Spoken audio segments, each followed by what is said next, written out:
tout à l'heure. Pour ne pas être trop longue, je vais d'abord vous présenter, pour ceux qui ne connaissent pas, le réseau IDD. IDD, Immigration, Développement, Démocratie, est un réseau d'associations qui existe depuis 1999. Un réseau d'associations issues des migrations marocaines en France qui a son siège à Paris. Cette association draine une quarantaine d'associations entre la France et le Maroc, donc une vingtaine en France et plus de 25 au Maroc. Et ces associations et ces acteurs de la solidarité internationale se sont organisés pour coordonner leurs actions et dynamiser le développement solidaire avec le sud de la Méditerranée. Il faut savoir qu'au-delà des projets de développement menés par les associations de migrants, actuellement, je vous ai dit tout à l'heure que l'apport juste monétaire des Marocains à l'étranger représente parfois la première entrée d'argent avant même le phosphate ou le tourisme. Et d'après la Banque mondiale, c'est plus de 300 milliards de dollars que représentent ces remises de migrants au niveau mondial, soit 3 fois l'aide publique au développement. Donc ça veut dire que ces remises de migrants sont beaucoup plus importantes en termes de circulation que l'aide publique au développement aujourd'hui. Les migrants ou les personnes qui reviennent aussi réaliser des projets au Maroc n'apportent pas seulement des objets ou de l'argent, ils développent aussi des idées liées à la citoyenneté, liées à la démocratie. Et nous, en tant que réseau IDD, c'est ce qui nous motive, c'est ce qui nous inspire, et c'est dans cette perspective que nous voyons le travail d'IDD en France et au Maroc pour induire des processus de réflexion, d'évolution des mentalités et de démocratisation. Alors le premier projet que nous avons appuyé en termes de partenariat Nord-Sud a été celui des bibliothèques rurales, donc on en a parlé ce matin dans le rapport d'activité. Mais on a aussi d'autres actions, notamment après le séisme d'HSMA en 2004, qui nous a permis de travailler sur le renforcement de la société civile dans le nord du Maroc.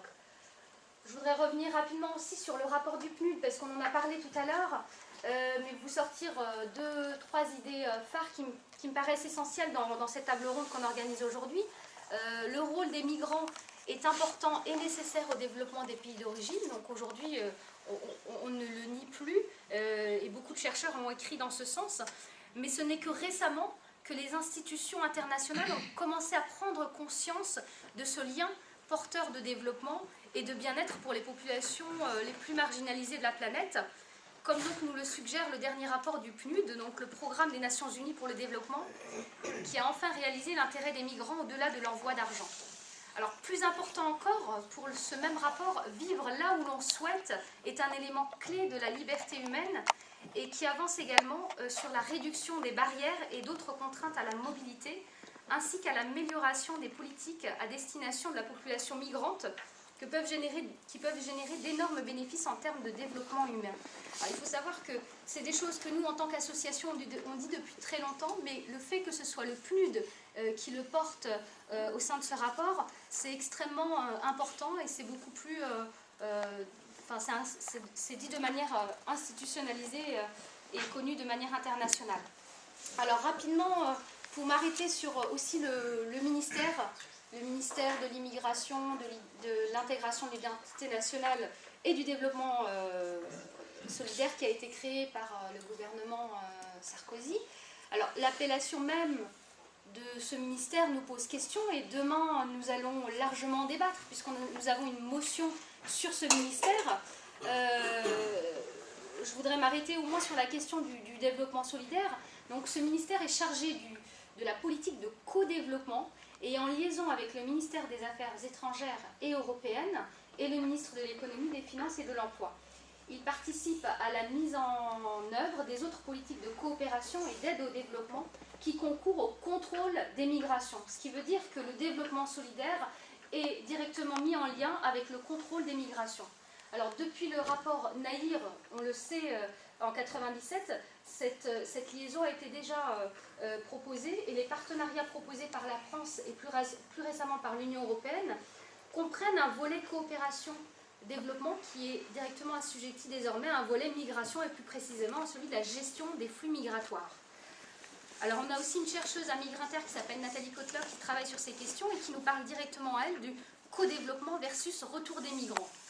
Donc oui pour faire du développement, mais pour fixer des populations. Et c'est là que nous, en tant qu'association militante, on s'oppose à ce type de développement solidaire qui est là pour gérer des flux migratoires. Alors pour terminer sur cette introduction, avant de laisser la parole à mes confrères, je voudrais dire juste que l'impact de l'action solidaire des migrants installés en Europe avec leur pays d'origine permet de créer des passerelles entre les sociétés civiles du Nord et du Sud, et c'est ce que nous essayons aujourd'hui de faire avec notre réseau. L'impact aussi de